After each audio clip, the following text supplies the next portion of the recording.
Gustavo Yagnamía, muy buenos días. Gracias por estar en contacto con No es lo que parece por Radio Puebla 96.7 de La Plata. ¿Cómo andás?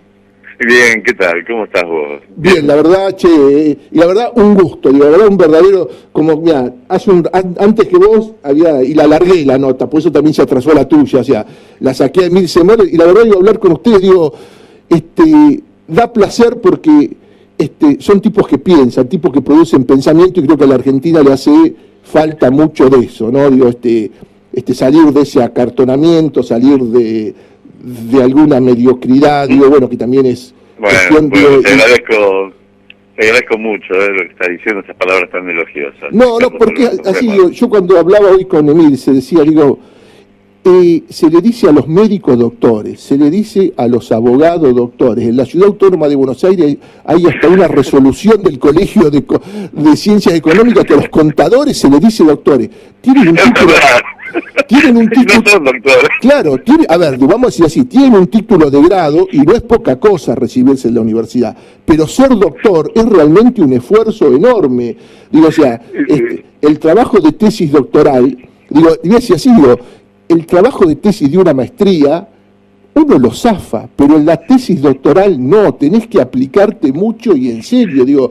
Y aparte, mucho tiempo de, como decís vos, ¿no? De trabajo, de aplicación, de estar investigando. Y bueno, a mí, tuve la suerte de haber hecho el doctorado ahí en la Universidad de Buenos Aires, me becaron para hacer el doctorado, tuve una beca de doctorado por 4 años, y estuve 2 años y medio escribiendo la tesis de doctorado. Y creo que coroné teniendo la suerte de poder publicarla, porque no muchas veces se da esa posibilidad, publicar esta tesis que para mí, digamos, forma parte, digamos, una tesis es una obsesión. Es algo que a uno lo obsesiona, es algo que a uno lo inquieta permanentemente, con preguntas, digamos, que insisten todo el tiempo en la vida cotidiana de uno, ¿no? No es algo ajeno a su cotidianidad, y en mi caso era el peronismo, ¿no? Y específicamente una década como la década del 70. Digo, entonces, ¿por qué vos me decías que es una obsesión? ¿Por qué esa obsesión, Jack? Digo, porque esto va desde los 60, parte de los 60 y los 70. Digo, ¿por qué esa obsesión de esos años peronistas? Mira, entre los múltiples factores que puedan llegar a ver, digo, creo que tienen que ver con cómo se produce, digamos, esa división, digamos, irreversible dentro de lo que sería el peronismo, y qué tipos de alianzas, disputas, tensiones, conflictos se fueron dando hacia el interior del movimiento que llevaron a esta división, que llevó a un proceso que de alguna manera pone en jaque el arte de la conducción. Porque cuando vos vas viendo el proceso desde el 69 en adelante, empezás a ver que, bueno, que yo tomo específicamente, primero quiero decirte que fueron fuentes que tenían que ver con diario, en este caso La Opinión, día por día, de manera cronológica, diría yo, pero la idea era ver cómo se articulaban los distintos actores dentro de ese proceso político. Entonces vos tenés en el año 71 la presencia de Lanuse, Alejandro Agustín Lanuse, como presidente, que era el último presidente de facto de la Revolución Argentina, un hombre que provenía, digamos, de las filas del ejército y que entendía que había que llegar al gran acuerdo nacional en función de los sucesos que se habían dado en la Argentina. Ya habíamos tenido el Cordobazo, ya se había sucedido el secuestro de Aramburu, previamente también lo habían asesinado a Augusto Timoteo Bandor, líder sindical. Entonces, en ese marco y en ese proceso aparece un Lanuse llamando a una especie de GAN, que era un gran acuerdo nacional. Una especie de gran conciliación nacional, pero con la ilegitimidad propia que tenía, digamos, el último representante, exponente, en este caso, de lo que era la dictadura del Onganiato, ¿no? De lo que se había iniciado con Onganía en el 66 y la Revolución Argentina. A partir de ahí, lo que yo busco y lo que empiezo a ver es cómo fue este proceso, porque en el cual se van desencadenando las distintas alianzas, las distintas tensiones, las distintas disputas hacia el interior del movimiento, o sea, más allá de las distintas ramas. O sea, ya no va a haber disputas hacia el interior de las ramas, como todos sabemos que está la rama política, con la masculina y femenina, la rama sindical o la juventud que fue incorporada, sino que no van a haber un respeto, digamos, hacia el interior, ni entre las ramas solamente. Yo veo que hay un eje transversal, y esa transversalidad, cuando divide el movimiento, hay un conflicto ideológico político que pone en cuestión lo que yo respondo como la ideología práctica en el peronismo, que es la conducción. La conducción política es la ideología práctica del peronismo, que está basada en dos conceptos fundamentales. Por una parte, la unidad, y por el otro, la idea de suplir, digamos, cuando no se logra esa unidad a través de la verticalidad que se denomina habitualmente. El proceso va desde el 71 hasta el 73. El proceso se va a ver, digamos, las tensiones entre las distintas ramas, la juventud, va también a abordar el proceso de reordenamiento y reorganización interna que va a haber en el país y que va a haber también en el sector sindical. Generalmente todas las investigaciones abordan el tema focalizadamente, digámoslo así. Toman el tema militar y lo abordan en toda su extensión, toman el tema sindical, lo abordan en su extensión, pero no se ve la articulación y las tensiones entre estos distintos sectores, entre los distintos actores sociales y políticos de la época, en un contexto donde lo singular es el peronismo y lo general en el caso de mi investigación, digamos, el contexto de la Argentina de esos años. Y vos en la tesis estás tomando esto, digo, haces una integralidad, exacto, digamos, exacto, pero a partir de un medio gráfico que lo noticiable era la interpretación de la noticia, no era la primicia específicamente, era la interpretación, eso era lo noticiable, como era en el caso de la opinión. También tomo revistas, ¿no? Digo, voy a tomar Primera Plana, voy a tomar la revista Panorama, digamos, que son de una riqueza inconmensurable, si uno los lee ahora, digamos, tienen una riqueza, un nivel unas plumas tienen, digamos, maravillosas, y también, bueno, tomo otros diarios de la época. A partir de ahí también veo el proceso que se va dando, algo que no fue señalado, cuestiones que no fueron señalados en el tema sindical, como por ejemplo el proceso de ordenamiento interno que había sufrido el sindicalismo a la muerte de Bandor. El sindicalismo tiene un proceso que se va dando de un año hasta la llegada de Rucci. Un año donde no hay secretario general. Ese año que no hay secretario general y con la llegada de Rucci se invierten los papeles. Sí, con Bandor el proceso era un peronismo sin Perón, para decirlo mal y rápidamente, si se quiere. Con Rucci es un peronismo sindical. Rucci adopta la posición en la que la CGT va a tomar partido en la política y va a ser politizada. Va solamente, digamos, los hombres que integramos el peronismo, dice Rucci, tenemos cabida solo en la CGT. O sea, Rucci va a tomar partido con todo esto. Cosa que antes tenía, digamos, las 62 organizaciones, eran el ala política del sindicalismo. Y va a tener el aval de Perón, sin ser él un hombre de grandes influencias, porque ahí la gran influencia la tenía Lorenzo Miguel, o la tenían nombres como Rogelio Coria de la construcción, y son distintas vertientes sindicales, ¿no? Te pregunto esto ya en ese contexto, digo, sí. ¿Por qué ese peronismo ortodoxo, digo, la patria sindical, sí, y ese peronismo, si querés, de vanguardia? En algún momento hasta Waldy habla de patrulla, sí, extraviada, de la patria socialista. Digo, más allá de la puja de poder que existen hoy, existen siempre, históricamente existen las pujas de poder dentro de la política, en todos los tiempos, en todas las épocas, en todos los gobiernos. ¿Por qué no pudieron conciliar, y hicieron de las armas, de la violencia, la forma de dirimir, entre ellos la muerte de Rucci, ¿no?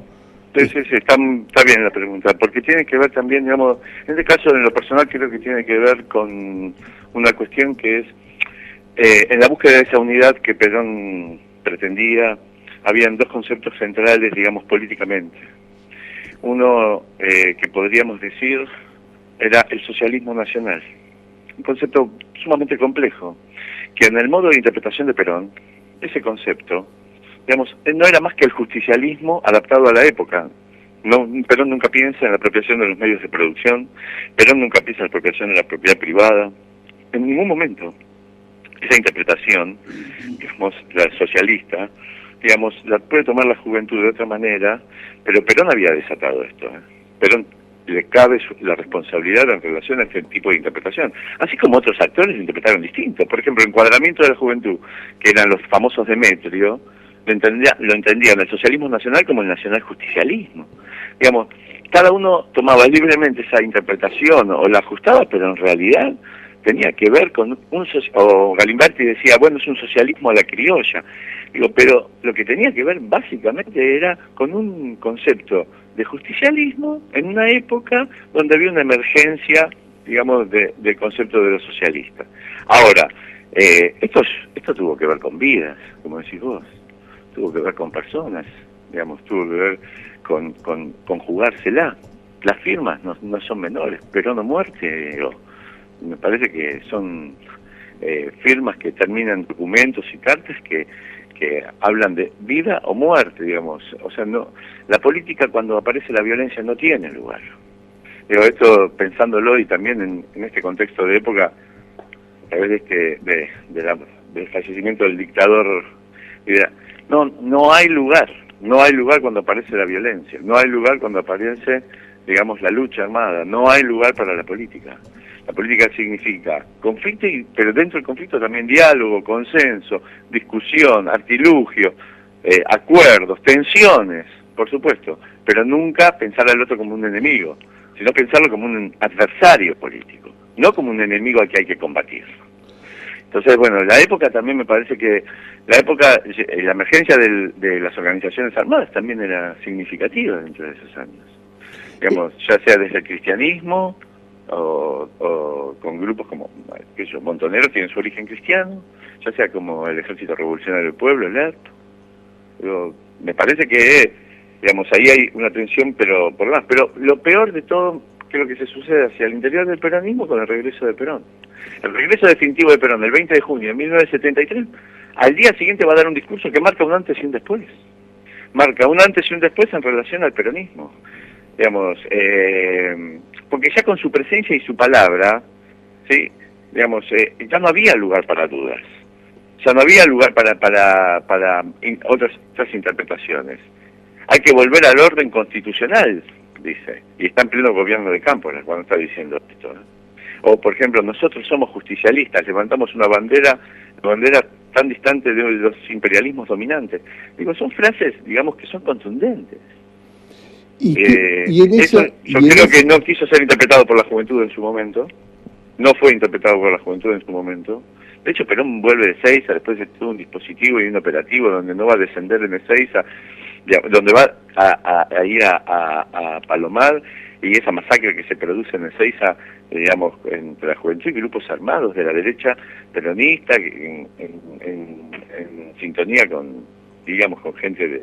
Digo, esto es una gran locura, que hay dos textos significativos para mí, digamos, uno es el de Horacio Berbisky, que es el típico libro de Ezeiza, y el otro el de Fernández Pardo y Leopoldo Frenkel, que es, perdón, la Reconstrucción Nacional, pero en uno los pueden interpretar como si fuera una disputa en relación a los cuadros políticos que estaban en aquellos años, y que fueron a Ezeiza y que fue una pelea entre cuadros políticos, cosa que hizo Frenkel. Yo no comulgo plenamente con eso, porque, digamos, sería pensar de que el resto de la gente va sin saber a lo que va, y el otro, digamos, el de Berbisky, donde hay una masividad, digamos, donde se tratan de ocupar la mayor cantidad de espacio físico para llevar esto a mostrarle a Perón, digamos, quiénes estaban, y acompañar a Perón y estar cerca de la conducción de Perón. Bueno, ahí hay un problema. El concepto de conducción política no acepta el concepto de co-conducción, no acepta el concepto de coparticipación en la conducción.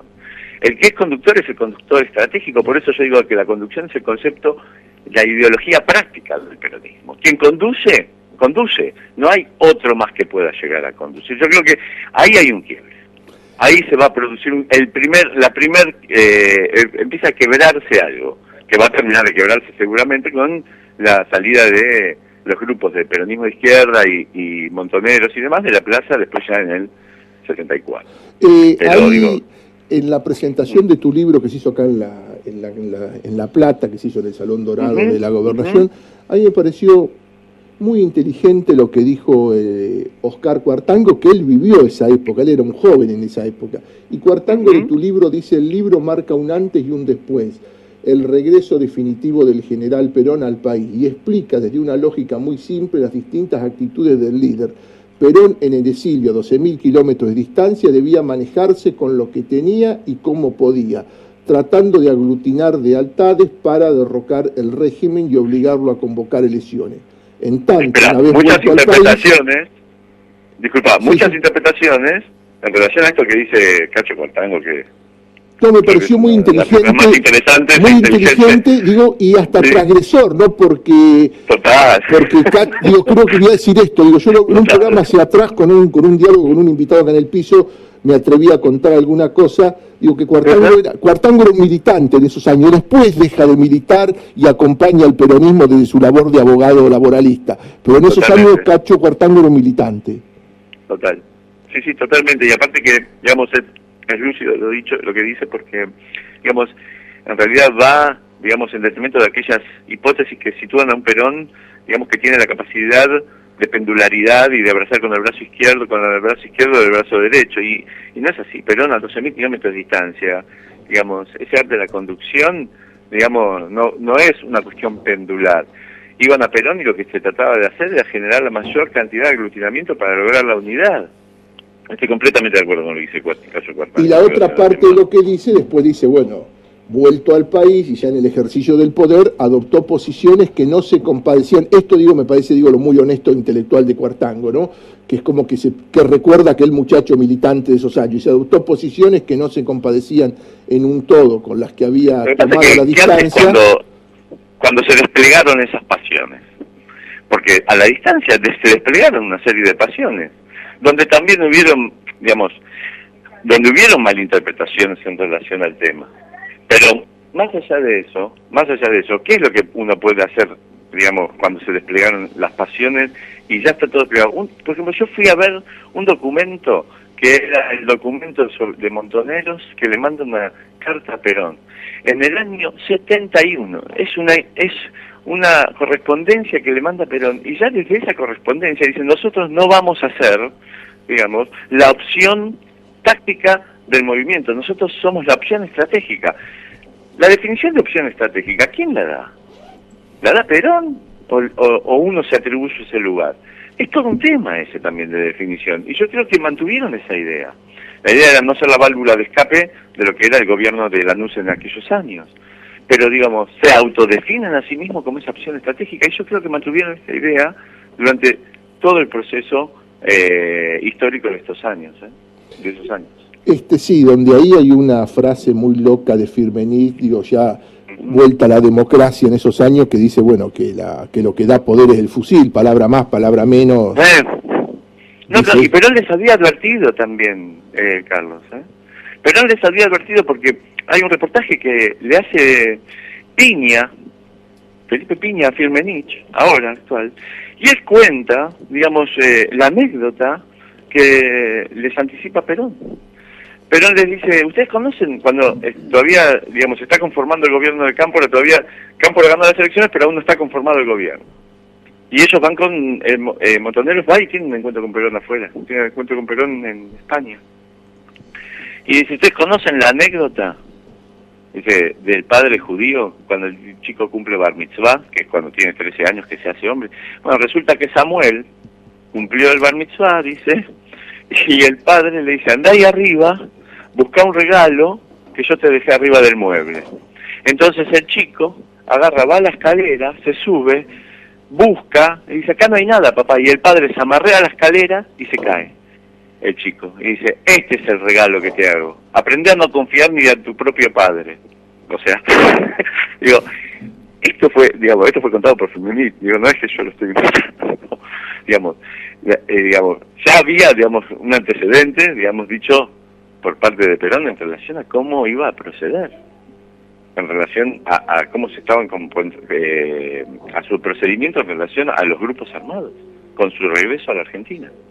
Ya lo estaba anunciando, Pero qué sé yo, es muy difícil también vivir una época y poder interpretarla en el mismo momento, ¿no? O sea, con el diario, como dicen en el periodismo, con el diario del lunes, es mucho más fácil, ¿no? Pero bueno, Y hablando yo creo de... que la época sí nos marcó, digo, nos marcó y nos marcó hasta la actualidad. Bueno, y hablando de eso, digo, le voy a decir esto, con el diario del Duner y esta frase tuya nos marcó hasta la actualidad, digo, y no voy a decir analogía, digo, pero digo, qué enseñanza, qué aprendizaje, digo, se puede sacar, digo, para pensando en esa época, en tu tesis y los tiempos actuales de la política argentina. Yo creo que el primer punto de referencia es no tener cuidado en no caer en experiencias que lleven a una expresión violenta, armada, digamos, nada que pueda rozar eso. Creo que la democracia, si bien es una forma de gobierno perfectible, es la mejor forma de gobierno y es donde debemos aprender a debatir, a escuchar, a discutir. Si vos me preguntás qué semejanzas puede haber, creo que hay como una especie de politización de todos los espacios públicos y de lo político. Todo está muy politizado durante esa década del 70. Quizás haya algo parecido en esta época. No quiero caer en reduccionismo, no quiero decir cosas, digamos, quizás haya algo parecido en esa época. Creo que, bueno, hay una resignificación de esa época a través de los años y de la reinterpretación que se hizo por distintos autores y personas, ¿no?, de la actualidad política. Pero reducirlo solamente no, me parece muy complejo. Creo que el peronismo nunca más volvió a ser el peronismo con Perón en vida. Creo que eso es imposible, que el peronismo tendría que adecuarse a ser un partido político donde tenga internas. Creo que hay que reanimar la vida interna de los partidos políticos, eso sí. Antes tenían una vigencia y un ánimo, y una vitalidad, digamos, una expresión desbordante. Creo que eso hoy no se sucede. Creo que los partidos políticos es importante reactivarlos, reanimarlos, para no caer en narcisismos, en seguidismos, digamos, personales. Digamos, la época nosotros ya la atravesamos y ya la vivimos. Ya los liderazgos grandes, liderazgos carismáticos, si se puede decir de esa manera, en un pensamiento, digo, ya los pasamos, lo hemos pasado en el peronismo y con Perón, y hasta en la época de la democracia, digo, qué sé yo, hemos tenido un tipo como un Alfonsín que ha sido un carismático, más allá de habernos seducido en su momento y después habernos decepcionado quizás con algunas cuestiones. Digo, también ha sucedido, digamos, en el peronismo, pero yo creo que este es el momento de empezar a forjar partidos políticos y que tengan, digamos, una vitalidad política y que incorporen a la participación ciudadana dentro de la vida política y romper con ciertos narcisismos, digamos, que van de alguna manera fisurando la vida interna de los partidos. Eso sí, quizás suene muy de ciencia política lo que digo, pero me parece que es importante volver al partido político, me parece. No, coincido totalmente con vos, digo, los partidos políticos son la base de la democracia, sin partidos políticos no hay democracia, digo, la Argentina del 2001 nos llevó a la lucha de facciones, de hecho, digo, esa N cantidad de particiones que tiene el radicalismo, que se nota más que en el peronismo, quizás porque por el mismo volumen que tienen los distintos peronismos que hay dando vuelta, pero seguro. Digo, cuando vos pero el radicalismo quizás se puede visualizar mejor, pero digamos, no deja de ser tampoco no es excepcional del radicalismo, sino también se da en el peronismo, y es lo que vos decís, digamos, hay, digamos, ciertos narcisismos, que como yo lo llamo, esas figuras que, bueno, si no están conmigo, entonces yo me abro y hago otro partido, que en realidad eso vulnera la vida política, la vitalidad política, la participación, digamos, porque, bueno, y tratar de construir a partir de ideas, a partir de que haya una propuesta programática, a partir, digo, el peronismo también tiene que aprender de eso, tiene mucho que aprender de eso y tiene que tener sus propias elecciones internas, y lo tiene que ver. Yo creo que Cafiero fue el que lo quiso impulsar y después, digamos, no se realizó más, pero el peronismo tiene que lograr eso. Tiene que volver, digamos, a tener su interna partidaria. Y para ir finalizando, Jack, digo, pero dame un minutito, falleció Videla. Yo te voy a decir esto, digo, La Nueva Provincia tituló "Falleció el expresidente". Algunos, la mayoría de los medios hablaron del ex dictador. Si mi título es, murió, digo, como aquella tapa negra murió, digo, esta vez sería "Murió el dictador". Pero el mejor título, ¿sabés quién lo dio?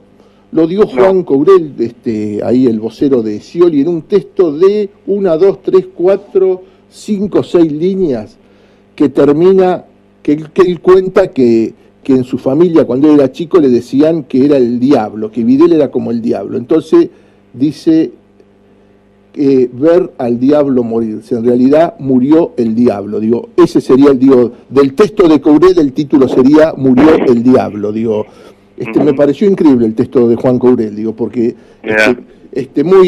porque tiene vuelo literario, o sea, un texto, digo, digo, que tiene esa cosa de un vuelo literario que en 6 líneas, ¿quién hubiera dicho ver al diablo morirse? Digo, o sea que al título mío de Murió el dictador, murió el diablo, hubiera sido una tapa, como aquella tapa negra murió, crónica, una tapa de crónica hubiera sido roja, murió el diablo. Digo, pero dicho esto, digo, bueno. Es grave, digo. ¿Cómo? Nueva provincia, que lo de Nueva Provincia que me señalás vos, ese título me parece grave. No, pero bueno. Ese es el título.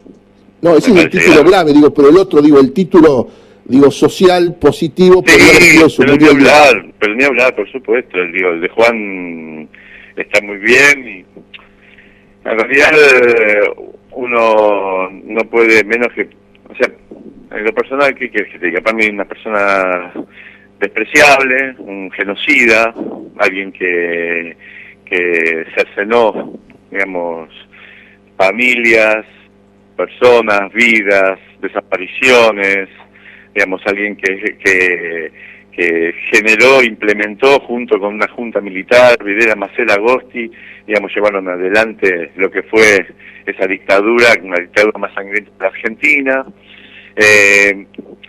Yo, digamos, cuando vos me decís sobre el título de Juan, bueno, yo en lo que podía en las redes sociales, yo lo que ponía con el hashtag era 30 años de democracia.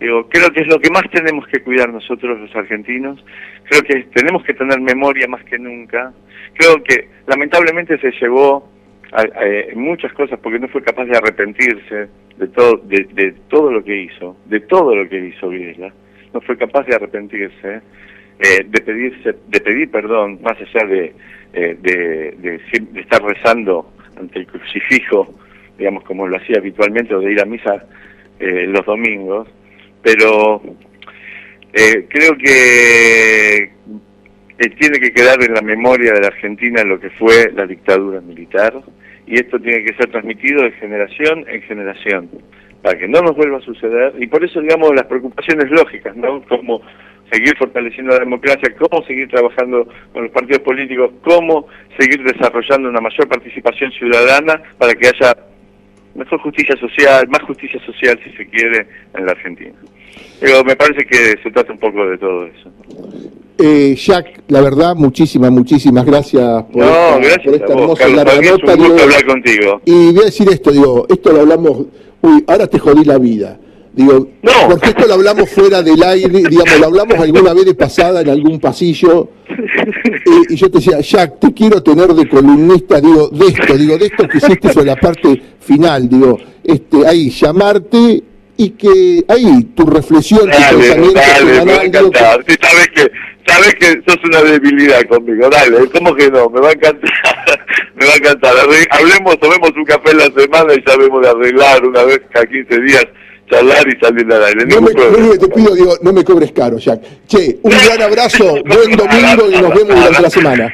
Gracias, y un fuerte abrazo y saludos a toda la audiencia y gracias por este llamado. No, por favor, el gusto es nuestro.